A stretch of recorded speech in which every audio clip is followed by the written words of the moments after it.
Primeiro livro dos Reis, capítulo de número 17, de 17 a 24, como se encontra em nosso boletim, o texto da pregação neste culto dedicado ao Senhor, pela qual também, essa pregação, pela qual o Senhor também nos abençoa, nos edifica, nos fortalece, nos corrige por meio de sua palavra, sendo nós iluminados pelo Espírito Santo de Deus para entendê-la, guardá-la e vivê-la.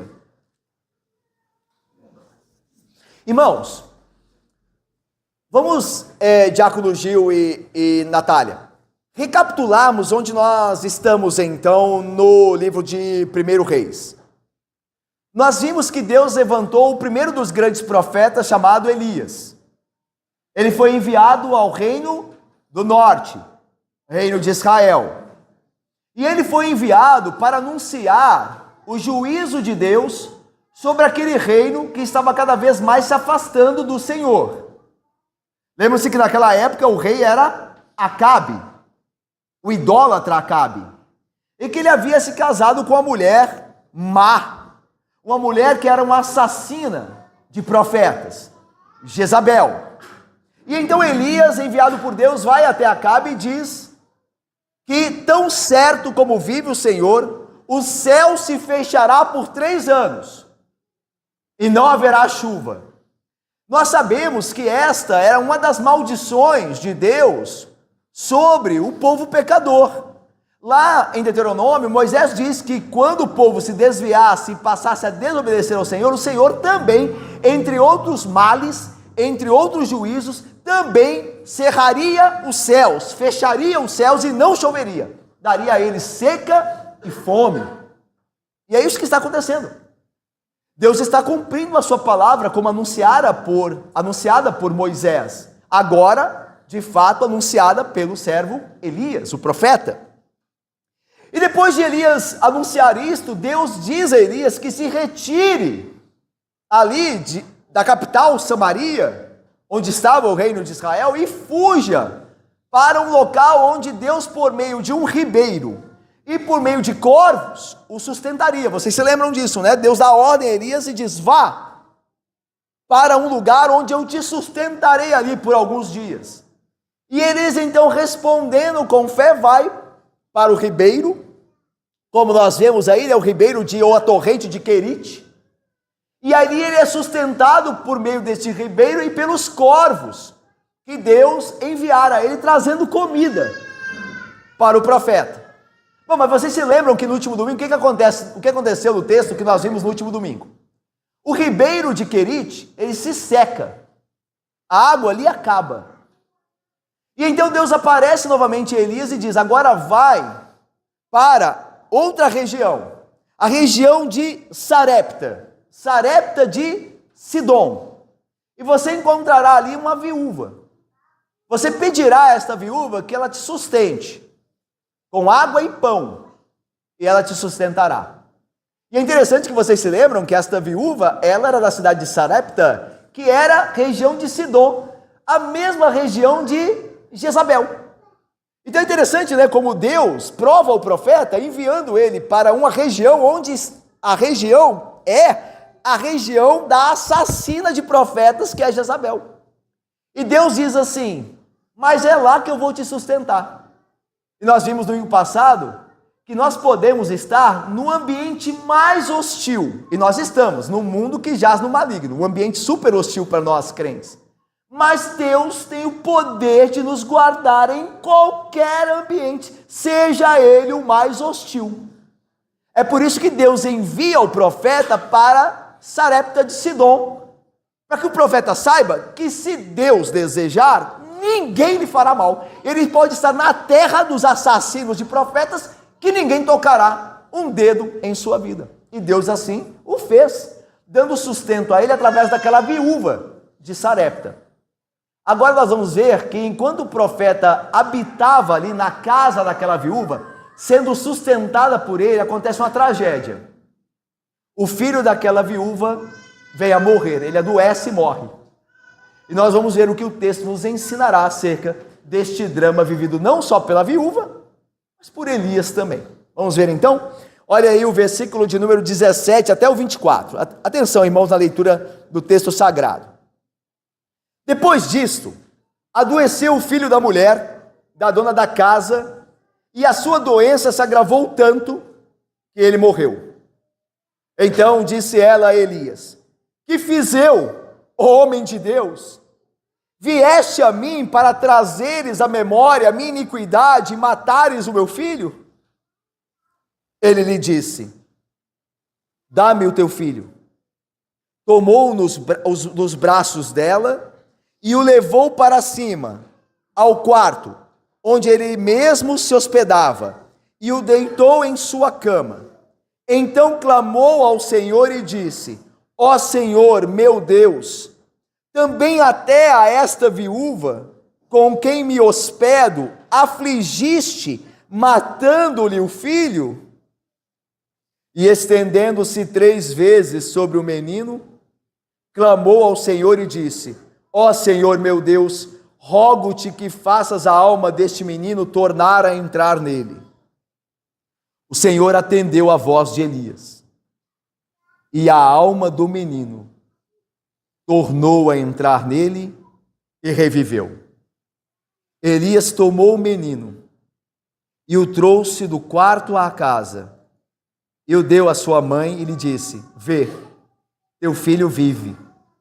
Então a mulher disse a Elias: nisto conheço agora que tu és o homem de Deus, que a palavra do Senhor na tua boca é verdade. Vamos orar? Ó Deus santo e bendito, a tua palavra que nós lemos agora é a verdade. Ó Deus, abençoa-nos, em que nós saiamos daqui hoje crendo no Deus que ressuscita os mortos, que aquele que crê em Jesus Cristo, ainda que morra, viverá. Abençoa-nos, ó Deus, fortaleça-nos, ó Deus, para que nós creiamos no Deus que ressuscita os mortos, naquele que ressuscitou a Jesus Cristo, que vive e reina, e naquele que há de nos ressuscitar no último dia. Assim nós oramos, com perdão dos pecados, contando com o auxílio do Espírito Santo, em nome do Filho Jesus, nós o fazemos. Amém. Irmãos, certa feita, perguntaram para uma famosa atriz hollywoodiana se ela acreditava em Deus. Ela respondeu: eu acredito em tudo um pouco. A doutrina desta antiga atriz, eu acredito em tudo um pouco, tornou-se o princípio religioso básico da nossa cultura, da cultura contemporânea. As pessoas, por não quererem ser intolerantes, mas nós sabemos que elas não toleram apenas a verdade não toleram. O resto dizem ser tolerantes. Não querendo ser intolerantes, dizem que acreditam de cada coisa um pouco. A maioria das pessoas acreditam ao mesmo tempo em Deus, na Bíblia, em Jesus, no pensamento positivo, na bondade fundamental dos homens, na sorte, nas formas de vidas alienígenas, no horóscopo, de tudo um pouco. Infelizmente, nós encontramos em nossas fileiras, nas fileiras da igreja protestante, chamada também de evangélica, este tipo de fé, de tudo um pouco. Bom, a fé de Elias ia na direção oposta desse pluralismo do nosso tempo. Elias cria no Deus único, vivo e verdadeiro, somente em Deus e em sua palavra. O capítulo 17 nos revela muito acerca de quem é este Deus único, vivo e verdadeiro. No capítulo 17, nós começamos a ver, por exemplo, que esse Deus em que Elias acreditava, e que nós devemos crer nele unicamente também, é o Deus poderoso na criação. Por que nós vimos isso aqui no capítulo 17? Porque este Deus de Elias, o Deus da Bíblia, é o Deus que faz com que não chova. Irmãos, quem é que pode controlar o tempo? Nós falamos aqui no estudo de quinta-feira, né, sobre o milagre de Jesus de acalmar os mares e os ventos, lá do episódio do Mar da Galileia, quando a tempestade quase deu fim aos apóstolos, aos discípulos no barco. Quem é que pode dar ordem ao tempo? Nós podemos resolver muitas coisas entre nós, mas quem pode consertar o tempo? Só Deus pode fazer isso. E aqui no capítulo 17, Deus mostra que é o Todo-Poderoso na criação, porque Ele fez parar de chover e só voltou a chover quando Ele ordenou que assim se fizesse. Mas Ele não é só o Deus da criação, Ele é o Deus da providência. Como nós vimos isso aqui no capítulo 17, quando Deus, através de corvos e do azeite e da farinha que estavam quase acabando, sustenta o profeta, a viúva e o filho dela por muitos dias, porque Ele é o Deus da providência. É o Deus que faz as coisas desta vida em prol do seu povo acontecer. E tudo o que Ele planeja, Ele executa. Por isso Ele é o Deus da providência. Mas Ele não é só o Deus da criação, porque deu ordens para que parasse de chover. Não é só o Deus da providência que fez com que corvos fossem sustentar o profeta e depois multiplicou na botija daquela viúva o azeite e a farinha. Mas Ele também é o Deus da redenção. Ele é o Deus que ressuscita mortos. Deus ressuscita os mortos. E só Ele pode fazer isto. Esse era o Deus de Elias. Elias não tinha o espírito pluralista dos nossos tempos. Elias cria neste único Deus. E ele tinha todas as razões para fazê-lo. Porque só Deus, Eliã, é o Deus da criação, da providência e da redenção. Vamos ver então como o texto nos diz essas coisas, acerca desse Deus que deve ser crido unicamente? Olha aí o versículo de número 17, que nos diz que após um tempo Elias mudasse para a casa da viúva, lá em Sarapta de Sidom, o filho dela adoeceu. Olha, vamos ler juntos? Depois disto, adoeceu o filho da mulher, da dona da casa, e a sua doença se agravou tanto que ele morreu. Irmãos, o menino adoeceu e estava morto de fato. Ele morreu e isso foi testemunhado tanto pela mulher, a mãe, quanto pelo profeta.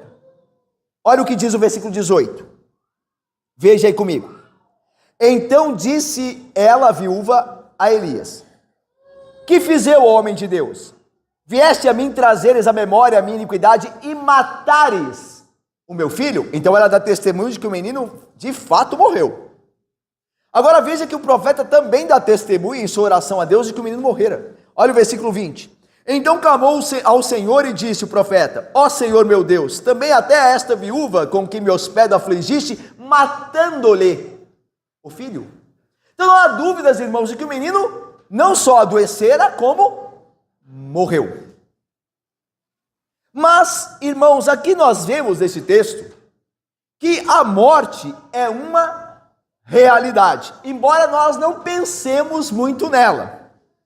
Ela é talvez, irmãos, antes das verdades espirituais, aqui na terra ela é talvez das verdades a mais certa, da realidade a mais certa, porque se Cristo não voltar antes, todos nós morreremos. Você e eu não sabemos o que nós seremos no futuro, se seremos ricos, mais pobres, mais necessitados ou menos, se nos casaremos, se não, se teremos filhos ou não, nós não sabemos. Agora, há uma coisa certa aqui, na terra dos mortais, é que se Cristo não voltar antes, eu e você teremos que enfrentar a morte. Devíamos nos preparar melhor para isso, certo? Até porque não sabemos a hora. Nós não sabemos a hora. A morte é uma realidade. Vivemos debaixo da sombra da morte, não é verdade? A prova disso é que nós estamos sempre ouvindo sobre um conhecido, um amigo, o parente de um amigo ou um parente nosso que faleceu. E não é verdade, Silas e André Torres e Júlia querida e Flávia, que quanto mais nós envelhecemos, embora vocês estejam novas ainda, quanto mais nós envelhecemos, mais a morte se aproxima de nós. Eu me lembro que quando eu era menino, falava-se que alguém tinha morrido, não sabia quem que era, não sabia. Agora, os meus conhecidos estão começando a ficar doentes, as pessoas que eu conheci, que eu lembro o nome, com que eu convivi, começam a ir para o hospital. De certa forma, na providência, é uma maneira que Deus usa para dizer assim, olha, se preparem. Mas não é. Veja, mas não é que é. Não é que é. E nisso Deus também não é bondoso. Pense só, Deus também não é bondoso, porque eu não gostaria e não gosto de ser pego de surpresa. Eu não sei vocês, mas eu não gosto de ser pego de surpresa. Leandro, querido, eu gosto de me preparar para as coisas. Eu gosto de planejar.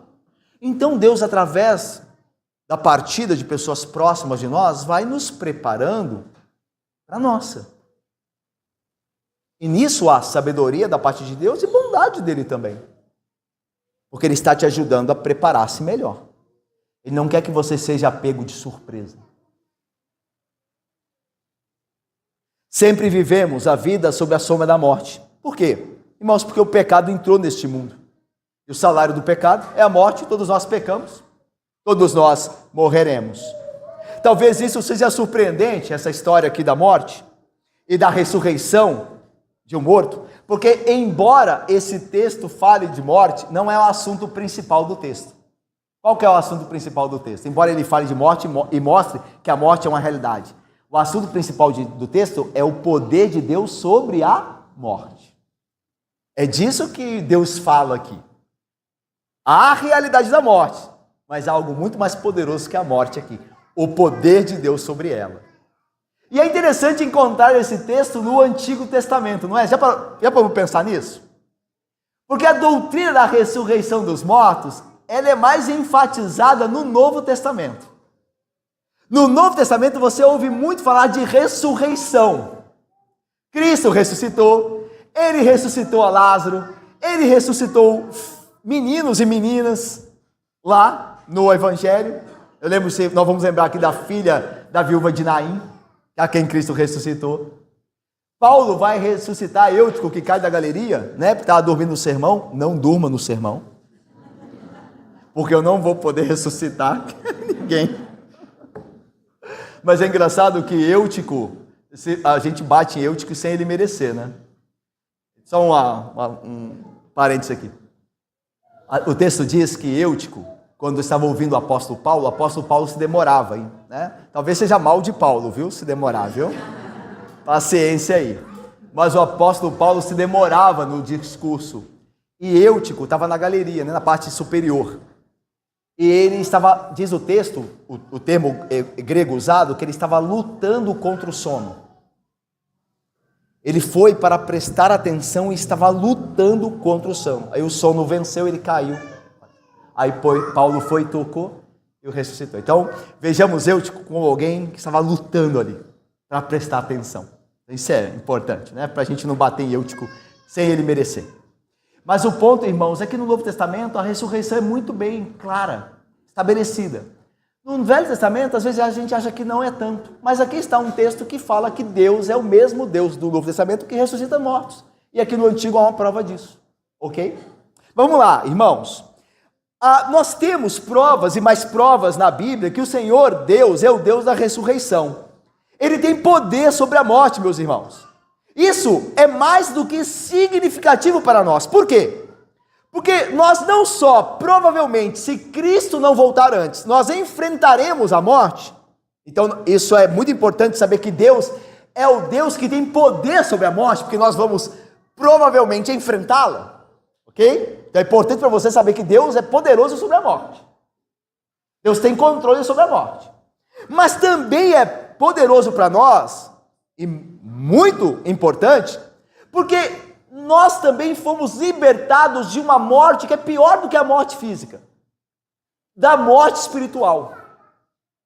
Deus nos libertou da morte física, porque ainda que nós morrermos agora, nosso corpo morrer, nós seremos ressuscitados no dia de Cristo, então a morte não tem poder final sobre nós, embora nós podemos passar por ela aqui, nós viveremos novamente, mas Ele nos libertou da pior morte, que é a morte espiritual, aquela que afasta o homem completamente de Deus e coloca sobre ele a ira divina. E dessa morte também Deus, em seu Filho, nos libertou.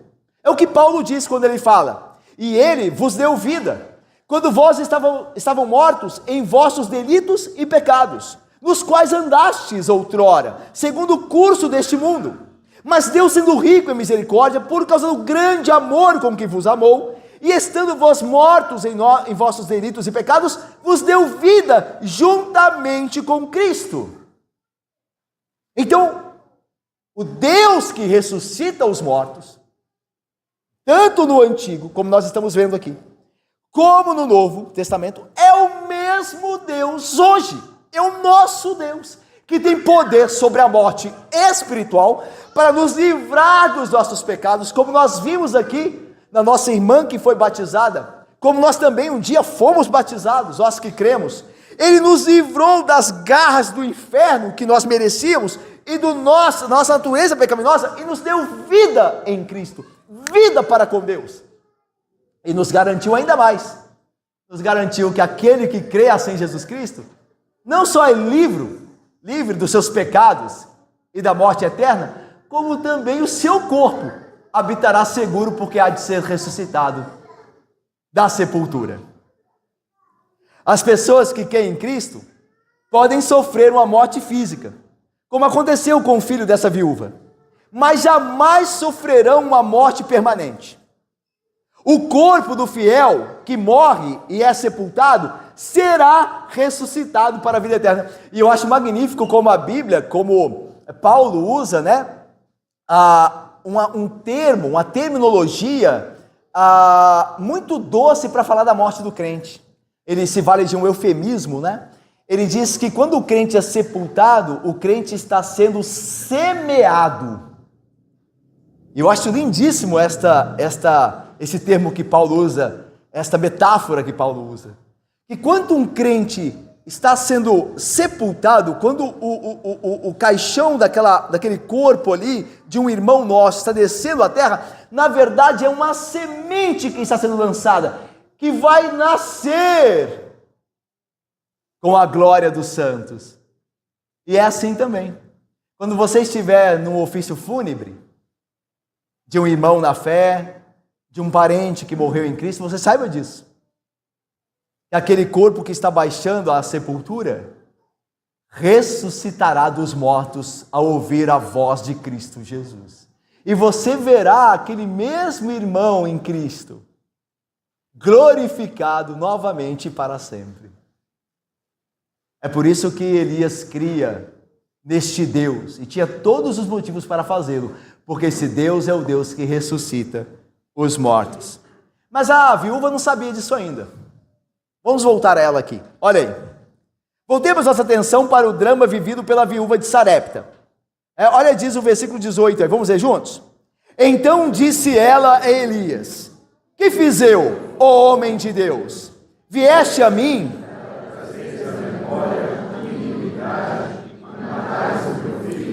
Irmãos, aquela mulher havia crido na palavra de Deus quando o profeta a pediu para fazer da pouca farinha e do pouco azeite que tinha, um bolo primeiro para o profeta. Lembra se a gente viu isso no domingo passado? Ela creu.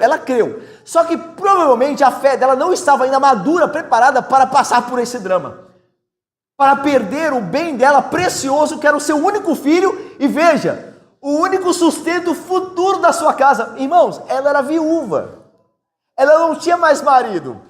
Ela olhava para o seu filho como sendo a única esperança que ela tinha em vida de um futuro melhor, porque quando o meu filho crescer, vai cuidar de mim.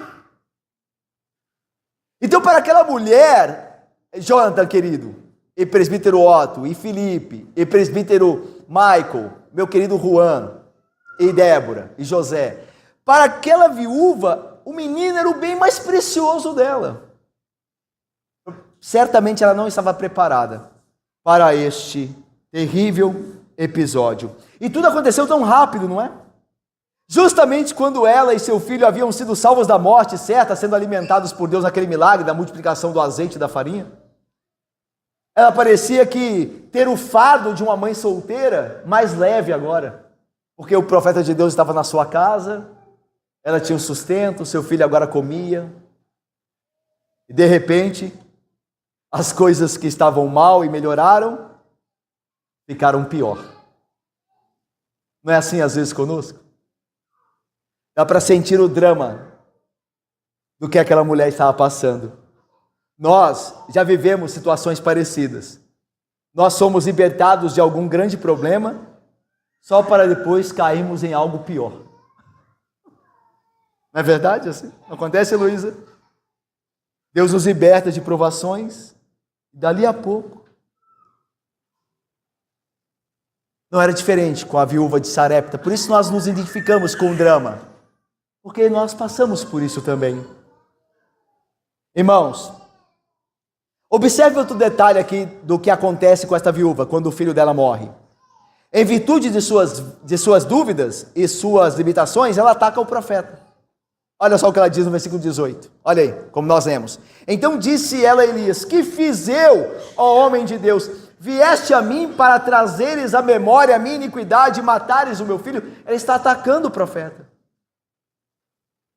Por que você veio a mim? Isso é alguma brincadeira de mau gosto? Você veio aqui me lembrar das minhas iniquidades, dos meus pecados e matar o meu filho? É para isso que você veio? É natural, meus irmãos, que quando as pessoas passam por dificuldades, elas se tornem murmurosas contra nós, contra os próximos, aquele próximo, ou aquele que está tentando ajudar. É natural. Às vezes não acontece, já aconteceu com você, de você querer ajudar alguém que está passando por dificuldade, e aquelas pessoas se voltar contra você. É natural, porque nós somos falhos, nós fazemos isso. Às vezes a nossa frustração, nosso medo, a nossa dor precisa de um objeto no qual lançar e descarregar as nossas tensões. E veja, eu não estou dizendo com isso que isso é certo. Estou dizendo que isso acontece. Talvez aconteça na sua casa, às vezes. Quando um parente está passando por dificuldade e você quer ajudar e você acaba sendo objeto da ira dele. Você não tem nada a ver com isso. Não foi diferente com Elias. O que Elias tinha a ver com aquilo? Elias foi enviado pelo Senhor ali para abençoar aquela mulher, como estava acontecendo. Que culpa Elias tinha? Se Deus, em sua providência, resolveu fazer com que aquela mulher passasse por aquela provação.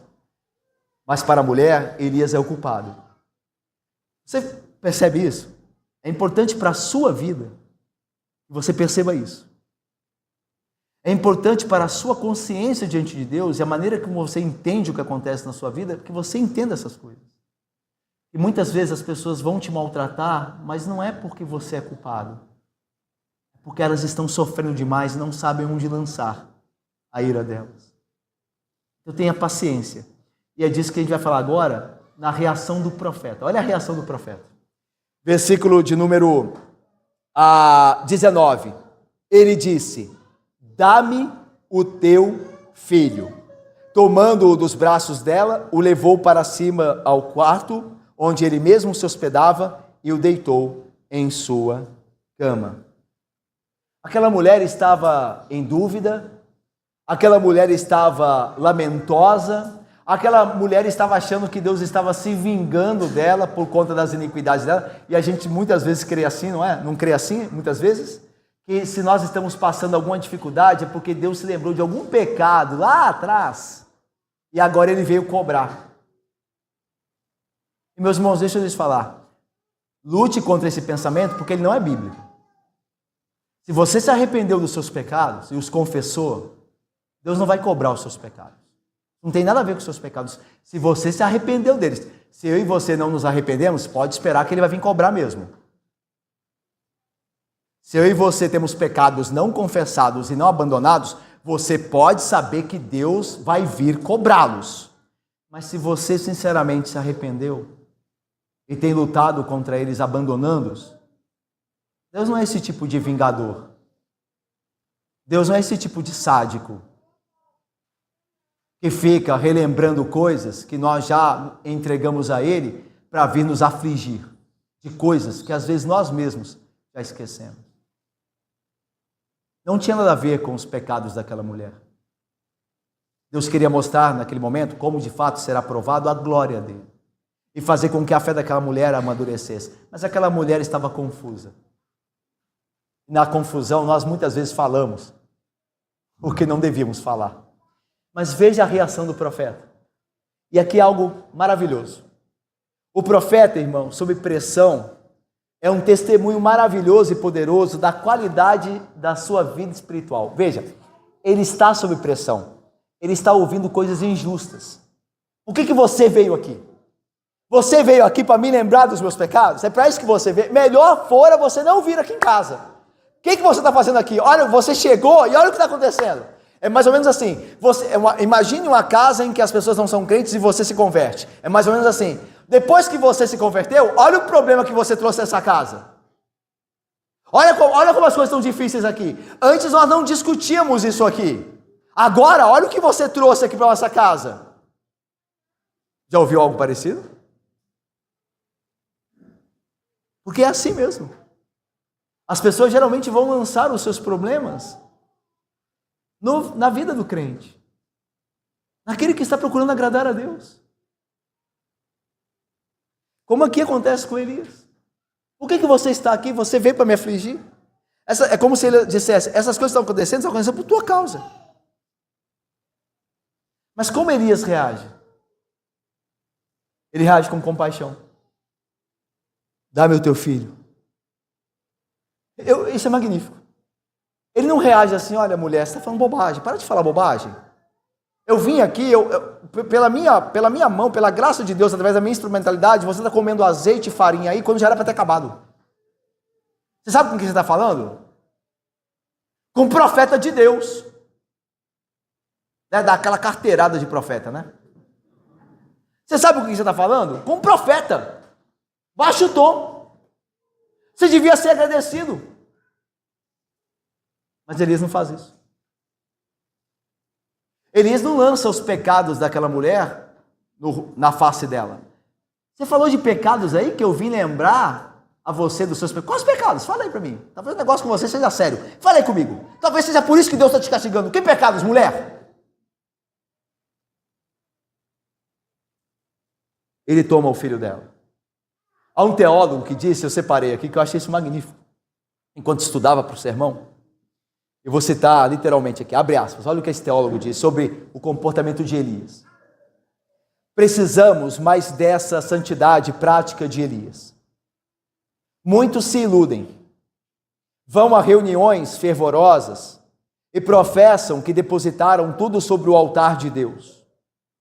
Falam como se realmente estivessem cheios do Espírito Santo, mas quando voltam para suas casas, o menor conflito, ou a menor interferência em seus planos, ou o menor erro da parte de seus parentes, provocam uma manifestação repentina e violenta de raiva e ira. Não é assim muitas vezes? Nós estamos numa reunião da igreja, estamos cantando louvores, somos todos espirituais, aí chegamos em casa, no menor sinal de não conformidade com o que a gente espera, a gente explode.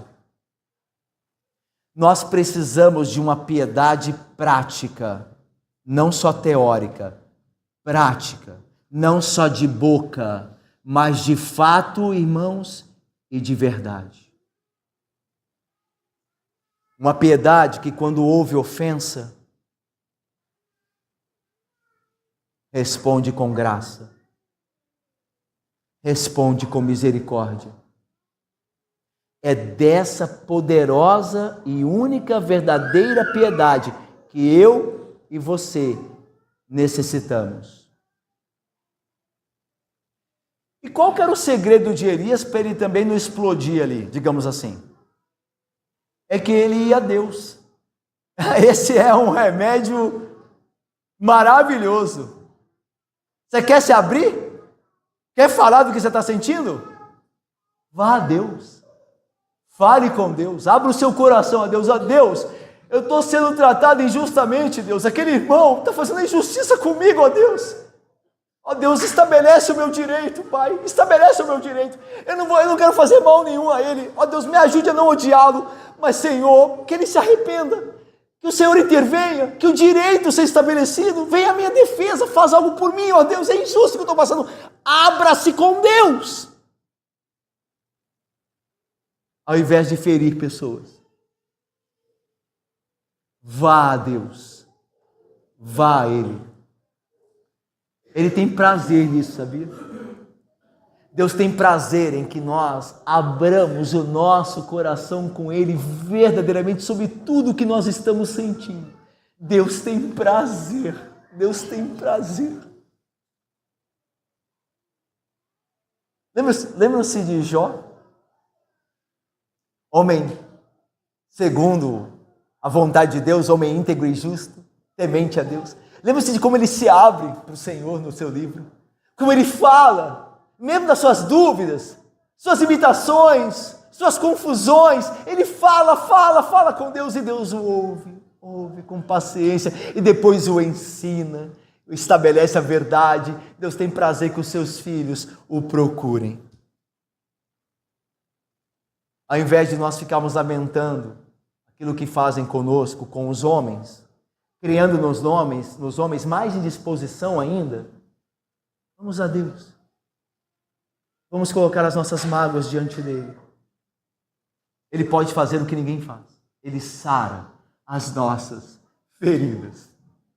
Ele sara as nossas feridas, porque o filho dele sabe o que é sofrer. O filho dele se compadece de nós. E como Deus guardou o seu filho, ele guardará aqueles que estão em seu filho.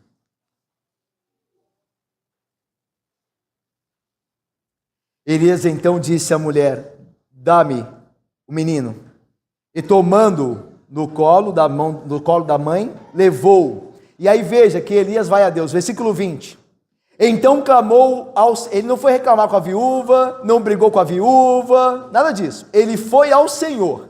Então clamou ao Senhor e disse: ó Senhor, meu Deus, também até a esta viúva com quem me hospedo afligiste, matando-lhe o filho. Veja como ele está se abrindo com Deus. Senhor, meu Deus, Tu és o Deus que eu adoro e que eu creio. Senhor, até mesmo essa viúva, o que ela fez, Senhor? A ideia é: o Senhor não se importa. Ela é uma viúva, tem dificuldade dela. Até essa viúva que afligiste, matando o filho dela. E aqui Elias revela 3 coisas verdadeiras sobre Deus. Primeiro, que Ele é o Deus da aliança. Nós podemos ir a Ele porque Ele é o nosso Deus. Ele diz: ó Senhor, meu Deus. Eu não tenho a quem recorrer, mas eu tenho o Senhor, que é o meu Deus. Eu confio no Senhor, na aliança que o Senhor tem comigo. Eu sei que o Senhor me ouve e me responde. Por isso eu vim aqui orar ao Senhor. Meu Deus, faça algo. É o Deus da aliança.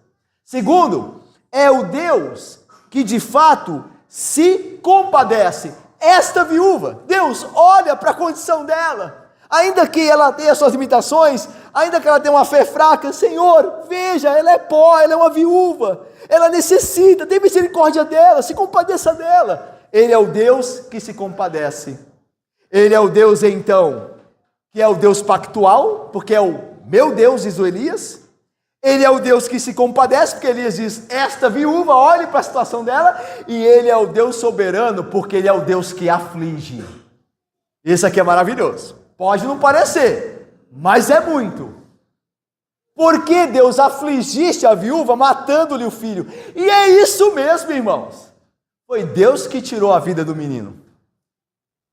Isso a Bíblia está cansada de fato estabelecer e ratificar. Deus é o Deus da vida e da morte. Se alguém morre é porque Deus ordenou que fosse. Se alguém vive é porque Deus ordena que vive. Deus não está disputando com outras forças aí o cuidado conosco. Então quando alguém morre é porque Deus não cuidou. Ah, irmãos, eu não quero um Deus desse. E eu creio que vocês também não. Um Deus que não pode nos guardar da morte, que quando acontece alguma coisa, meu Deus, o que aconteceu? Por que o Senhor não fez nada? Não, Deus está atuando ali também, com seus planos misteriosos, mas é Ele que faz. E meus irmãos, nós devemos dar graças a Deus porque Ele é o Deus da morte também. Por quê? Por quê? Porque, irmão, se Ele é o Deus que tem poder para matar alguém, Ele é o mesmo Deus que tem o poder para trazer essa pessoa de volta. Porque se Deus está disputando com outro Deus da morte e está perdendo, então esse Deus é um Deus fraco. É um Deus que eu não quero. Imagina um Deus lá que está fazendo de tudo para manter alguém vivo lá no hospital, lá no leito lá. E a gente está orando para ele, ele está fazendo o que pode. Aí a pessoa morre, e aí esse Deus, olha, eu tentei, mas eu não quero um Deus desse. O Deus da Bíblia é um Deus que tem controle até mesmo na morte. Jesus disse, irmãos, que o nosso Pai, Ele cuida até, Denise e Ledi, de fios de cabelo que caem da nossa cabeça. Jesus disse que o nosso Pai Celestial não permitirá que um fio de cabelo caia da nossa cabeça sem que seja da vontade dEle. Esse Deus não pode nos guardar da morte? Claro que pode. Se Ele conta fios e não deixa que caiam, se Ele não quiser. Então, se alguém morre, o que acontece? É porque Ele quis. Ele tem propósitos. Então, quando alguém morre, irmãos, Deus não está sendo fraco. Deus está fazendo a vontade dEle. E Elias reconhece isso. Eu reconheço que é o Senhor que afligiu essa viúva. E é o Senhor que tirou a vida do filho dela. Mas por que é o Senhor que tira a vida? Então Elias pôde crer também que é o Senhor que dá de volta. Se o Senhor é que chama a alma à sua presença, o Senhor pode enviar a alma de volta, irmãos. E é por isso que ele vai continuar a oração dizendo assim, olha, versículo 21 diz assim, vamos ler juntos? Leiamos. E estendendo-se 3 vezes sobre o menino, clamou ao Senhor e disse, ó Senhor meu Deus, volte que faças a alma deste menino tornar a entrar nele. Irmãos, nós não sabemos por que Elias se estendeu 3 vezes sobre o menino. E o texto também não explica. E a gente não precisa ficar criando tese aqui onde o texto não fala nada. Então tem que ter cuidado. Alguns dizem, supõem, alguns estudiosos, que talvez Elias quisesse passar calor corporal ao menino. Uma alternativa de que se o menino ainda tivesse aparentemente apenas morto, embora morrera, como diz o texto, mas se caso ele não tivesse morrido, o calor corporal de Elias poderia ajudar. Mas não adiantou. Tanto que não adiantou que ele fez isso 3 vezes, o menino continuou morto e ele volta a orar a Deus. Então não foi esse rito de Elias, que o texto não explica muito, que trouxe o menino de volta. Mas foi o poder de Deus, o Deus ao qual Elias estava orando. Olha aí o versículo de número 21. E estendendo-se 3 vezes sobre o menino, clamou ao Senhor e disse, ó Senhor meu Deus, rogo-te que faças a alma deste menino tornar a entrar nele. Irmãos, e a resposta de Deus? Parte final, vamos terminar aí. O Senhor, então a prova é que o Senhor é que trouxe o menino de volta. Não foi o que Elias fez, mas o que o Senhor fez. O Senhor atendeu a voz de Elias, e a alma do menino tornou a entrar nele e reviveu. Eu acho magnífico, irmãos, e eu convido a vocês também a entenderem assim, que o texto bíblico ele não é sensacionalista. Veja como descreve essa ressurreição. E o Senhor ouviu a voz de Elias, e a alma do menino tornou a entrar nele e reviveu. Ai, eu fico pensando nos milagres que se vê hoje, né? O cara conta um monte de coisa que aconteceu e aconteceu aquilo e que não sei o que, quem foi no céu, quem foi no inferno, quem voltou, que não sei o que não viu não sei o que. E como é que a Bíblia fala disso? De maneira simples, de maneira categórica. Um feito portentoso, maravilhosíssimo. E a Bíblia não é sensacionalista. A Bíblia fala, Elias orou, o Senhor ouviu a voz de Elias, atendeu o seu pedido, a alma do menino foi enviada por Deus novamente, tornou a entrar nele e ele reviveu. Porque Deus, meus irmãos, não é um Deus sensacionalista. Ele não quer te emocionar, Ele quer que você creia. E então se emocione, mas que creia antes. Creia na firmeza da sua palavra. Deus não engana ninguém. Deus fala a verdade. E a verdade objetiva. E o Espírito Santo nos leva a nos fundamentarmos nessas verdades. E aí veja o texto. Elias, versículo 23, Elias tomou o menino e o trouxe do quarto à casa, e o deu à sua mãe, e lhe disse: vê, teu filho vive. Então a mulher disse a Elias: nisto conheço agora que tu és o homem de Deus, e que a palavra do Senhor na tua boca é verdade. Irmãos, a mulher fenícia, a viúva, agora diz crer em Deus e na palavra dele, proferida pelo profeta. Não é interessante aqui o contraste? Que nós cremos que é o que o autor de 1 Reis quer fazer, é esse contraste? Que enquanto um rei de Israel crê em deuses falsos, uma fenícia crê no Deus verdadeiro. Enquanto o rei de Israel está adorando deuses falsos, a mulher de Sidom, que é um povo que não sabe nada de Deus, está se convertendo ao Deus verdadeiro. O que nós aprendemos daí? Que, meus irmãos, o Espírito de Deus, como disse o Senhor Jesus Cristo, sopra onde quer. Então que nenhum de nós se dê por satisfeito só por frequentar a igreja. Porque lá em Israel, o povo estava adorando falsos deuses. Lá na igreja de Israel, lá. Tá todo mundo em idolatria pecando. E lá em Sidom, tinha uma mulher que ouviu a palavra de Deus e creu nela. Então que nenhum de nós se dê por seguro se não crer. Se não crer de todo o coração e se entregar a Cristo Jesus, o Senhor dos vivos e dos mortos. Que nenhum de nós se dê por satisfeito se a fé não for verdadeira, se a fé não transformar, se a fé não produzir bons frutos. Não confie em que você é um israelita, em que você é um presbiteriano. Não confie nisso. Isso não salvará ninguém, se nós não crermos de todo o coração. E como Paulo diz, e não esmurrarmos o nosso corpo, ou seja, não lutarmos contra o nosso pecado dia a dia, confiando naquele que é amoroso, bondoso, paciente e santificador das nossas vidas. E então nós descansaremos. Só assim nós podemos descansar. Porque nós temos visto que Deus tem feito uma obra em nós, ressuscitando-nos espiritualmente para uma vida com Ele. E eu termino aqui. Vocês lembram que o Evangelho conta que alguns homens se aproximaram de Jesus querendo segui-lo?